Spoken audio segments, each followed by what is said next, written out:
dalam keterangan hadis, yang bakal masuk syurga setelah Nabi Muhammad, sahabat Nabi dan para umat Nabi Muhammad yang ahli syurga. Setelah mereka masuk syurga, baru para Nabi dan Rasul yang lain nyusul. Nabi Adam itu di belakang kita, Bapak. Nabi Adam itu di belakang kita.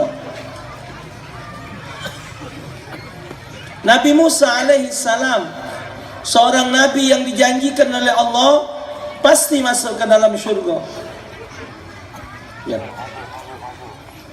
cukup pecahin isi baju kamu jangan malam.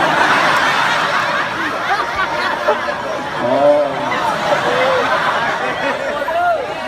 jamak penyiksa kamu.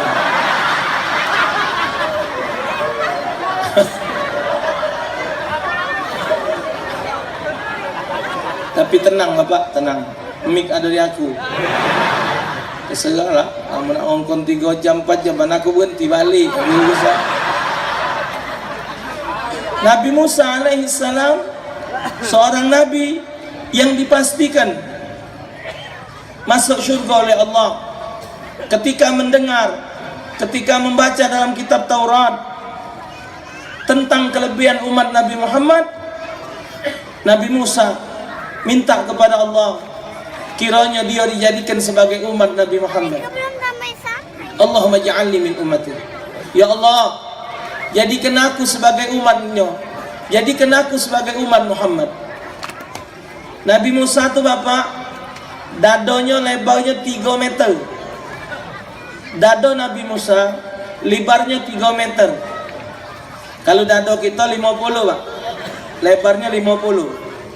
Tinggi kita semeter 65 atau semeter 70. Artinya 2 meter lah kalau ditinggikan. Tak kata orang kita 2 meter Pak. Kalau orang kita matinya 2 meter, kalau dia mati betul dari katil pala. Katil mana ada 2 meter. Palak metu kaki masuk, kaki metu palak masuk. Pacak juga muat dewek katil. Tak tu kebet ban sorong ke jalan dia. Kalau lebar dadonya 3 meter, kalau dia 3 kali baik dari 3 meter, berarti 9 meter, bahkan sampai 15 meter tingginya Nabi Musa. Tidak mungkinlah dadonya 3 meter, tinggi 3 meter. Itu kotak duku segimpa.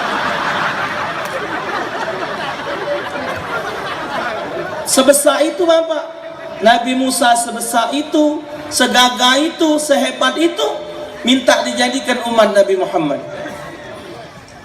sallallahu alaihi wasallam. Ini satu nikmat yang Allah karuniakan kepada kita Bapak. Tanpa kita minta, kita sudah dijadikan sebagai umat Nabi Muhammad. Tapi Bapak Ibu, sejauh mana kita menjadikan Nabi Muhammad sebagai suri tauladan? Karena menurut Al-Quran dan telah menjadi ketetapan Allah Subhanahu wa ta'ala, qul in kuntum tuhibbunallah fattabi'uni yuhibbukumullah wa yaghfir lakum dzunubakum wallahu ghafurur rahim. Katakan ya Muhammad kepada umatmu, jikalau mereka mengaku mencintai Allah, maka hendaklah kalian mengikuti aku. Maksudnya mengikuti Nabi Muhammad. Siapa yang mengikuti Nabi Muhammad, maka orang itu akan dicintai oleh Allah dan akan diampunkan oleh Allah dosanya. Pak, Bu, sarung enggak nyuntuh Nabi Muhammad?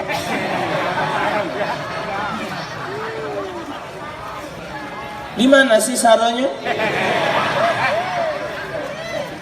Enggak sulit loh. Di mana sulitnya nyentuh Nabi Muhammad? Tidak ada sulit. Nabi Muhammad hidupnya sederhana.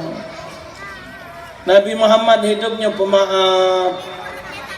Nabi Muhammad hidupnya selalu bersyukur kepada Allah. Nabi Muhammad hidupnya tidak punya rasa dendam. Tidak ada rasa benci dengan wong. Gampang menurut Nabi Muhammad. Soal pakaian, Nabi tidak mengutamakan yang baru dan yang mahal. Nabi mengutamakan adalah yang sederhana dan bersih. Nabi punya anak namanya Sayyidatuna Fatimah. Bu, Siti Fatimah punya pakaian tampelannya 20 ekor. Anak Nabi Muhammad. Nabi kadang sampai 7 hari bapak ibu tidak makan. 3 hari Nabi tidak makan. Tapi Nabi tetap ibadah kepada Allah Subhanahu wa ta'ala. Di mana sulitnya nyontoh Nabi Muhammad? Tidak ada yang sulit. Tidak ada yang payah. Dan orang yang mencontoh Nabi Muhammad, mengikuti akhlak Nabi Muhammad,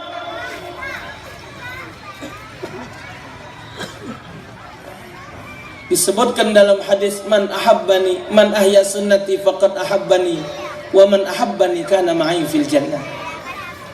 Siapa yang menghidupkan sunnahku, itu berarti orang yang cinta dengan aku, kata Nabi. Siapa yang cinta dengan aku, maka dia bersama aku di dalam syurga. Gampang bapak nak masuk syurga, gampang. Hei, masuk neraka yang salah. Masuk neraka yang mahal. Berzina, main betina nakal, main dakocan, main hostess, maya. Buka itu daftar pelacur di internet, daftar harga pelacur di Indonesia. Buka. Ada yang ratusan juta, ada puluhan juta, ada yang jutaan, ada yang ratusan, ada yang duit kok 1000. Alah kamu enggaknya biji daripada kati tarian jadilah nah. Ya Allah. Tapi maya.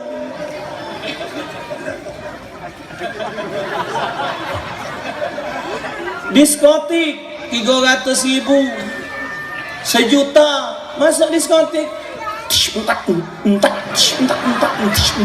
Lampu ini nah tadi nah main di diskotik tuh lampunya bukan di pojok, di pinggir. Oh, mayang.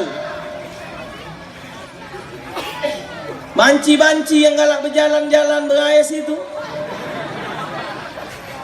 Uji kita lanang sama lanang, megang dadanya mecet ni.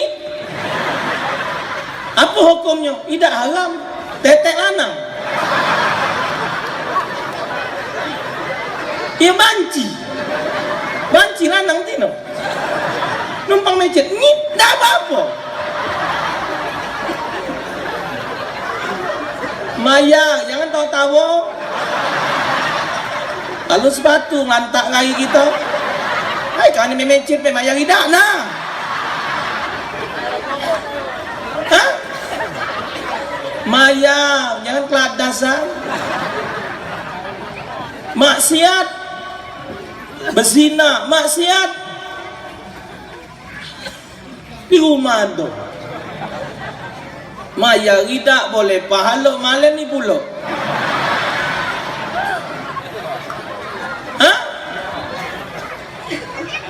Pergi main judi, makin duit. Nak jadi pejabat, nyogok, makin duit. Masuk neraka mayang masuk syurga tidak mayang. Hadir maulud dicatat pahala.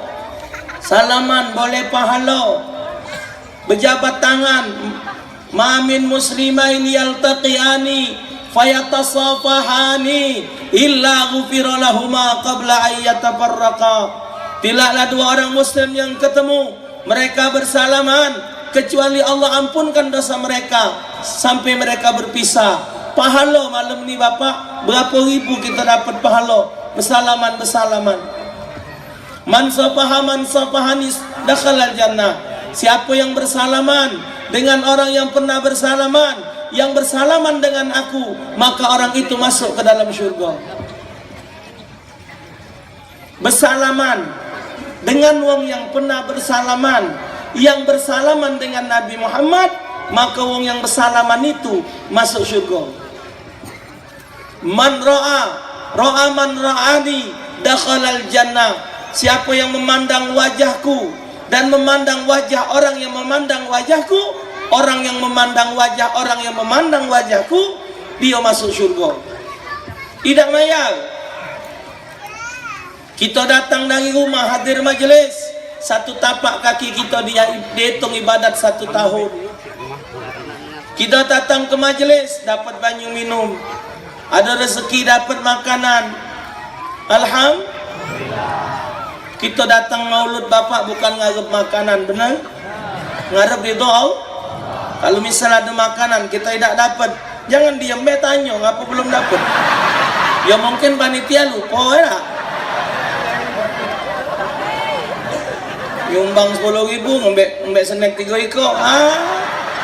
Anak 4 diajak galau, si kau sewang. Itu bukan nyumbang, tak buat ke?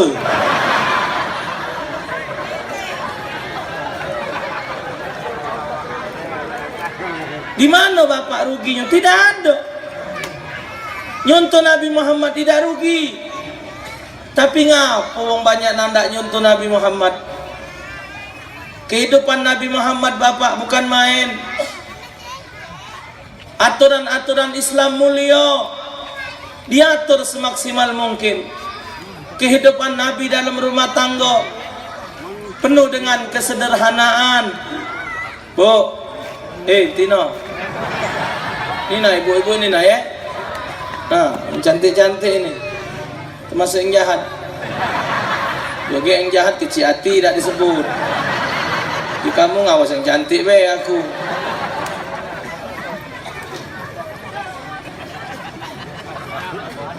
Hidup ini bapak ibu, kalau nurut cara Nabi, hidup ini yang penting mengikuti kebutuhan.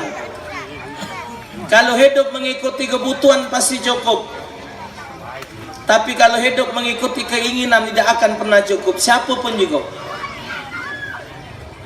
Wong-wong yang nak jadi pejabat, modalnya pak banyak, miliaran. Dan kita buntu nih, nyekel duit miliaran, ngasonya jadilah. Ini dah miliaran lah dibagi be. Sampai habis ke duit 30 miliar, ada yang sampai 150 miliar untuk mendapatkan satu jabatan. Padahal kalau nak jadi orang baik tidak harus jadi pejabat. Cukup dengan duit itu untuk berbuat kebaikan.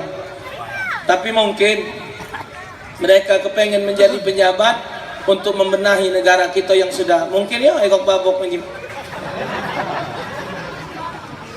Bu, hidup ini mengikuti kebutuhan, maka itu hidup ini jadi nikmat. Tapi kalau hidup banyak kendak, itulah yang jadi susahnya. Contoh, ini kita nak minum. Ini ada banyu putih. Kalau menurut kebutuhan, posisi haus, minta minum, dinjau wong minum banyu putih, cukup belum?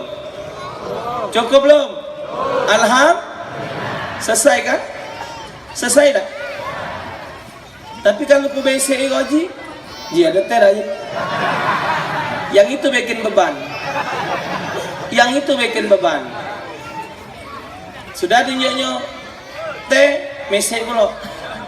Jika ada batu es sih. Batu es nak nyari kulkas, terpaksa nyari duit nak beli kulkas. Itulah yang bikin manusia tidak pernah cukup. Galak jadi ribut dalam suami istri. Kadang bininya ribut, ngoceh terus. Lakinya sabar. Bu, laki sabar itu bukan tidak ngelawan. Mikir. Kalau dibalik ke nyo, kita kenapa yang cerok. Nak bini lagi buntu. Ribut, tapi lanang nih bu, ada batas. Jadi pernah ada kejadian, mengkalilah keliwat sabar lakinya berpuluh-puluh tahun Ribut terus bini, tak pernah tak baik. Ribut lagi, sekali hari dan tak tahan lagi. Bininya ribut, diangkatnya bini. Pasoknya juga sumur. Buri rumah ada sumur. Celantung. Ya dasarnya ngoceh terus. Lagi kau sumur masih ngoceh. Lantak kau. Ngoceh lah bawah sana. Beneran sumur tu banyak lekate. Ngoceh, talak kayaknya. Tamu-lamu hilang pak suaranya. Nah mati cahaya. Kebuang ini. Itulah jahat-jahat bini kan masih dilogoi. Nah hilangnya. Nah katikan suara. Juara. Kerok pajak tua. Nyari tali. Jolo kayaknya juga semua. Oh. Sorong. Di cekelnya. Nah, hidup. Alhamdulillah. Ya Allah, alhamdulillah doa kepan diangkatnya bini. Allah. Kapan timbul esak tinggi bu? Pak, esak tinggi. Berapa? Esak tinggi. Hei. Siapa kan? Aku jin penunggu sumur. Uji yang keluar tadi. Dan ngapu bukan bini aku, ngapu kau metu? Aku ratusan tahun nunggu sumur ini. Kan umur jin lebih tua dari kita. Aku lebih lama dalam sumur. Yo ngapu bukan bini aku metu? Aku tak tahan bini kau ngoceh bawahnya. Jin lagi ngam.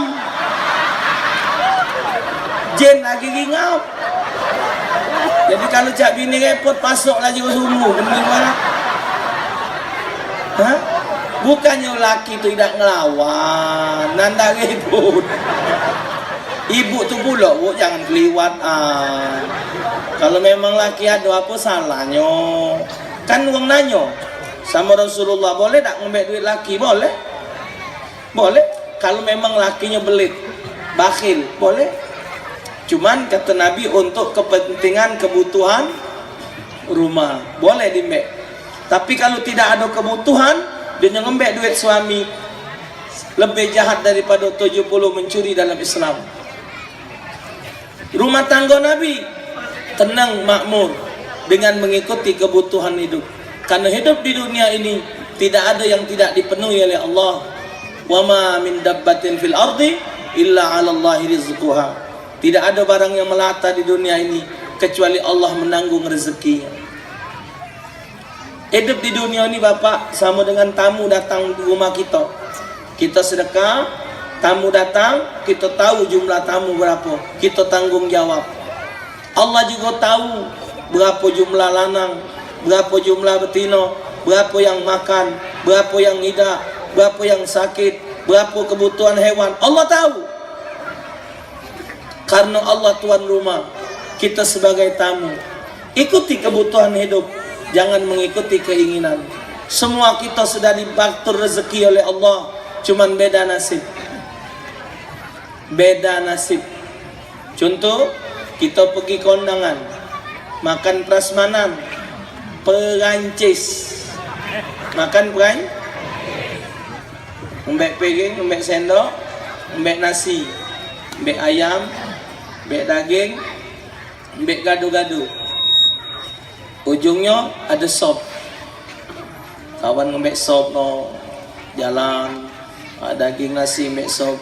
Giliran kita kapan tercedok, sekali nyedok kentang, timbul, nyedok pula wortel, singok carak cerok, habis isi. Jadi kawan burit maju mang, berat ini nih, nunggu mamang, nyari apa? Dagingnya habis, sudah maju lah. Begitu kita maju, panitia nambah isinya.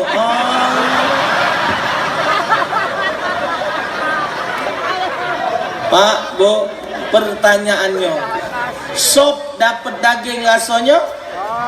Tetap sop. Sop dapat kentang rasanya? Sop dapat wortel rasanya?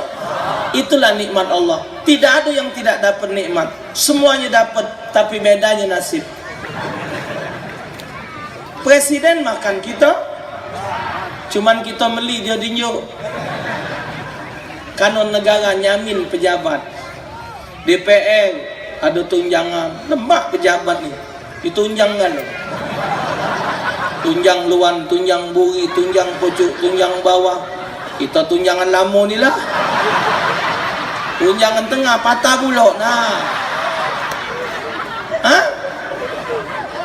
Pejabat lemak, mobil linjuk, sepatu linjuk, di malaikat ladas Agak kau turun saro kau lah kau.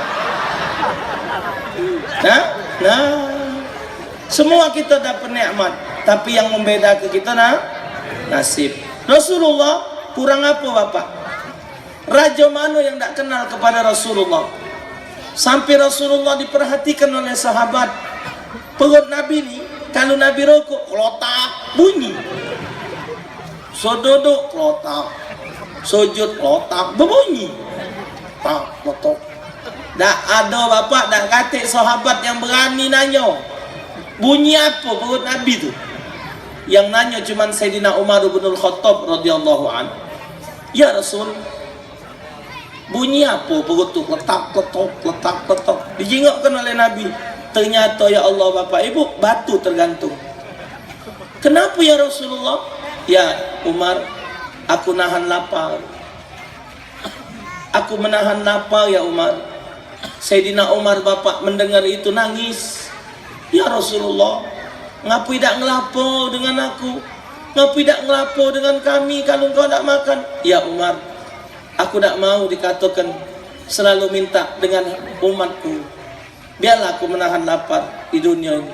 Yang penting umatku kenyang. Itu baru namanya pemimpin. Siang tadi lah aku omongkan Pak di kompleks sana. Apa dia? Nah, iya. Tahu nyebutnya. Ini nah. Ini kan kampung namanya Sagon Golong. Hah? Oh Sagolo. Sangka Sagon Golong. Sagon Golong itu dari sagu. Sagu diperes, nah ditaruh pucuk kuali, juk tenten, Sagon Golong. Kapan makannya beber putih kalau tahan sagu. Tadi nyok tahu Nabi itu seorang pemimpin punya prinsip, umatku senang dulu baru aku. Pemimpin harus begitu. Tak boleh. Harus kita rakyat senang dogen baru pimpinannya. Maka itu nak hati-hati. LT, jadi LT warga dulu disenangkan. Kan LT itu sebenarnya bapak pejabat yang paling kesian. LT itu singkatan repot terus. Iya LT. Bola nak tidur dengan bini ngetok lawang ngotor hilang. LT ya wah Tuhan bola anak mejem. Apa? Ngotor hilang pak. Jadi tolong pak lapor ke polisi. Besok ya mak kaget. Berangkat pulau baru nak tidur PT apa anak aku bala lah berangkat pulau ya jibini nyogong terus kak mak mana ini kapan boleh anaknya nyogong terus main itulah itu repot terus ya. Pejabat bapak yang itu yang bagus pecahnya tidak lemah, tapi itulah yang diharapkan oleh agama. Sekarang menjadi pertanyaan Bapak Ibu, ngapo sangkan wong itu cak berat nian nyuntuh Nabi. Laqad kana lakum fi Rasulillahi uswatun. Pada diri Nabi Muhammad itu ada suri tauladan. Suri tauladan itu Bapak, maksud suri tauladan itu keseluruhan.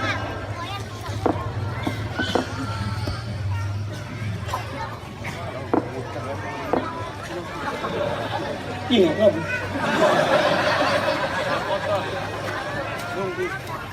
Nabi pedagang. Mak mana cara pedagang? Nabi pemimpin. macam mana seorang pemimpin. Nabi politikus, macam mana politik Nabi. Pokoknya nyontoh Nabi itu segala aspek kehidupan ada pada diri Nabi Muhammad. Tapi ngapo bapak wong pecah berat nyontoh Nabi Muhammad? Sebabnya karena mereka tidak punya 3 sifat. Kalau seseorang itu memiliki 3 sifat ini, maka dia pasti galak nyontoh Nabi Muhammad. Kalau 3 ikut sifat ini dak katik pada diri dia, maluk nian bapak, dak galak nian dia nyontoh Nabi. Galak lah dia nyontoh wong barat. Buat apa nyontoh wong barat? Yang dicontoh tu Nabi Muhammad. Sebab yang digawi ke Nabi Muhammad Allah ridha. Yang digawi ke Nabi Muhammad kita ikuti, itu salah satu penyebab kita masuk ke dalam syurganya Allah. Liman kana yarjullaha wal yaumal akhir wa dzakarallaha katsira.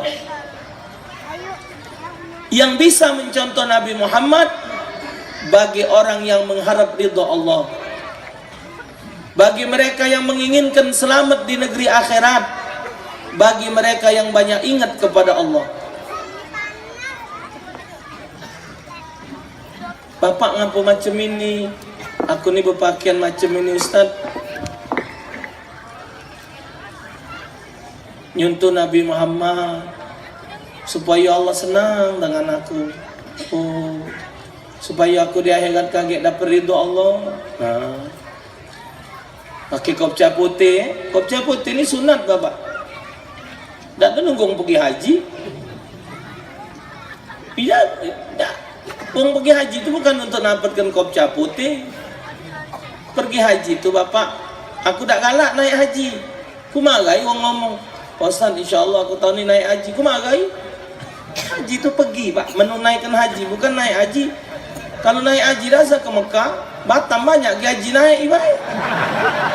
Numpang naik dengan dia. Iyo. Kopca putih itu sunat hukumnya, karena Nabi berkopca putih. Nabi pakai sorban bapak, kadang pakai kopiah putih, kadang Nabi tak pakai kopca. Tapi Nabi tak pernah pakai warna hitam.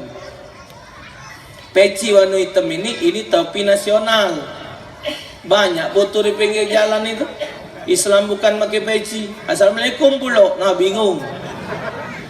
Itu pejabat-pejabat yang bukan Islam pakai peci kalau pak. Jadi jangan terbudi dengan peci itu. Keset juga peci itu bapak ada nomor Singapura. Cuman kalau kopca putih ini sudah pergi haji tenang makainya. Kalau belum pergi haji makai kopca putih agak tak tenang. Itu namanya haji ma'lum. Makai kopca pergi belum, nah. Tak ada berdosa ya. Cuman wong kopca putih ni wongnya surah pak. Wongnya tidak pelit. Wong kopca putih. Wong kopca hitam ni pelit. Mana pernah nyuci? Tanyalah. Wong kopca hitam mana pernah nyuci? Dari mulai dia kahwin sampai punya cocong tak pernah dicuci kopca hitam. Ya? Nah, sunat. Ngapa? Ini ibu-ibu nih. Bu. Ibu ngapa pakai jilbab? Yalah Ustaz, ini kan perintah agama. Wanita harus nutup aurat. Ibu kalau nyengok badan ibu nih ukuran M baju. Ngapa XL nih? Memang wong Islam betinonya harus pakai baju ngobong-ngobong. Tidak boleh yang ketat-ketat, itu haram hukumnya. Kaki Allah marah, diazab oleh Allah. Nah, jadi wong yang maki-maki itu wong ingat sama Allah kalau. Dan ibu juga untuk apa bu? Ibu ambok-ambok ke dengan lanang lain. Bapak juga, kita lanang nih bapak, berat beban. Kita bangga punya bini cantik. Sebenarnya kalau kita punya bini cantik, wong lain melok menikmati juga. Kita jahat jadi tak bergau. Kita jahat tak bergau. Ngomong, memang sopir yuk, hai. Sopir aku laki ku itu. Ya Allah, Rabbi. Mak langit dengan bumi. Ulah kau. Bini kita cantik, uang melok ngawas. Tak tenang juga hidup. Nah, yang tenang tuh orang punya bini jahat. Tenang. Karena bininya tidak diawasi, uang dia pegel ngawasi.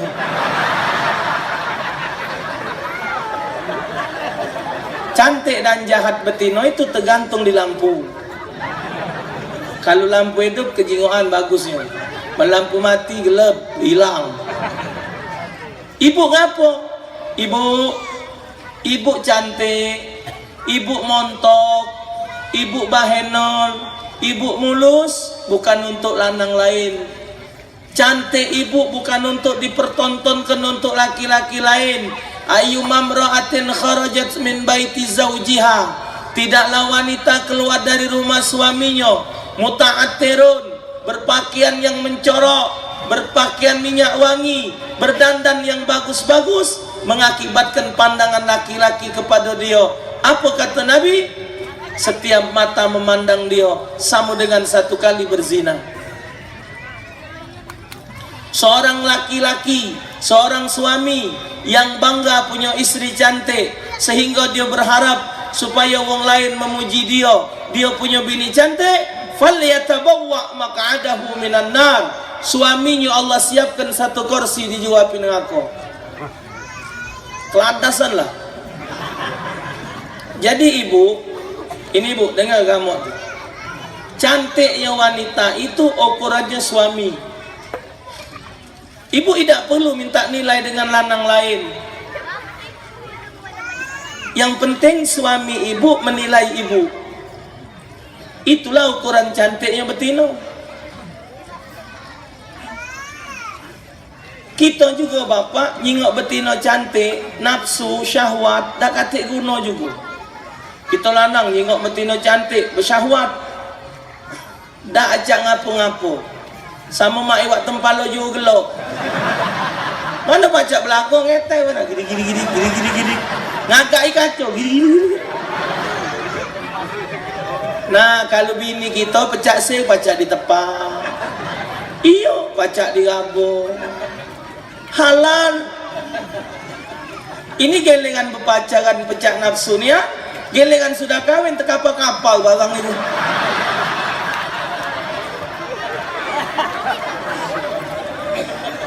Kapan mangak kak? Kakak buntu ni jauh. Iya. Waktu bercewek anjak pakem ni kan. Kalau lepas kancing tu siko. Maka ibu pacak-pacak nyenang ke laki. Rambut tu bersuri. Baju tak pula nak berhenti tiap hari ibu. Yang penting bersih. Walaupun daster siko itulah. Iya pakai malam cuci pagi, siang jemurkan, ke sore pakai pula. Dah apa-apa asal tidak bau. Ini seminggu tak cuci, nyamuk lagi nyamuk. Laki marah meluk cucuk neti. Laki yang meluk tu iya. Apa siok berdarah? Uji laki apa dia ni? Apa nyok sambungan kutang? Astaghfirullahalazim. Nak jadi apalah bici itu? Marah laki dek kata agut dan kamu ni dek. Cucuk neti jiji ku ni. Ayo genti apa? Marah. Enyeh pula nak wadah apa nak isi yo. Iya.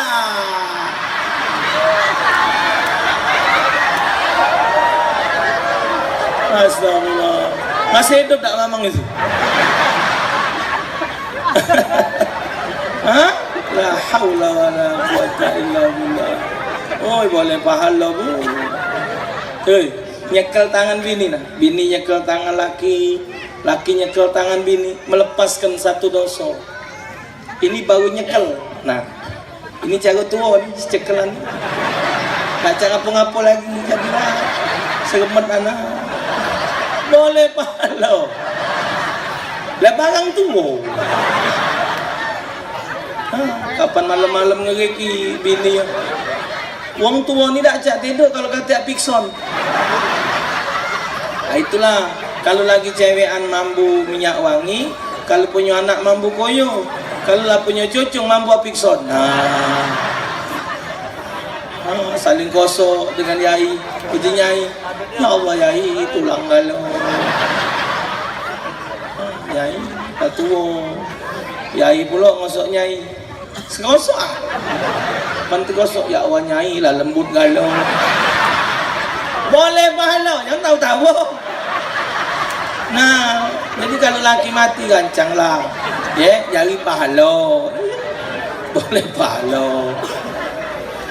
Mencium istri, mencium suami, 10 menjatuhkan dosa, 10 diangkat martabat, 10 kebaikan dia dapat. Berjatuhan dosanya 10. Nyium. Nikmat. Ini dalam kitab Qurratul Uyun. Dia melok 20 kebaikan dapat 20 derajat dan diampunkan 20 dosa. Melok. Bukan main-main. Maka itu mahab mesti pacak nyago badan. Melakukan hubungan suami istri lebih baik daripada dunia beserta isinya. Itu ada keterangannya dalam kitab Qurratul Uyun. Ada yang ngomong dalam ceramah, Pak, wong nanya dengan saya bahwa katanya sekali melakukan hubungan suami istri sama dengan membunuh 1000 wong Yahudi. Aku sampai malam ni belum ketemu keterangannya. Tak boleh masing-masing ngomong. Jadi ibu itu benar apa Ustaz? Nah, belum terbaca je keterangan itu. Belum terbaca membunuh Yahudi. Jadi ibu-ibu tu ceramah dengan ustaz ceramah itu balik ngomong dengan lelaki, Kak, rupanya Kak sekali berhubungan tu sama dengan bunuh 1000 Yahudi. Ai, uji lelaki. Anak banyaknya ni. Iya. Pahala. Masya Allah. Alhamdulillah. Mesej lelaki nak bunuh aku. Nah. Kau. Ujungnya bunuh. Sudah, bini jadi. Akhirnya terbunuhlah 1000 Yahudi. Karena boleh pahala tadi malam ni 2000. Kapan 2000 nak ketiga kali? Laki yang ngomong kalau main ni aku terbunuh. Ya Allah, jam berapa hari ni? Nah, nanya jam, karena berhenti.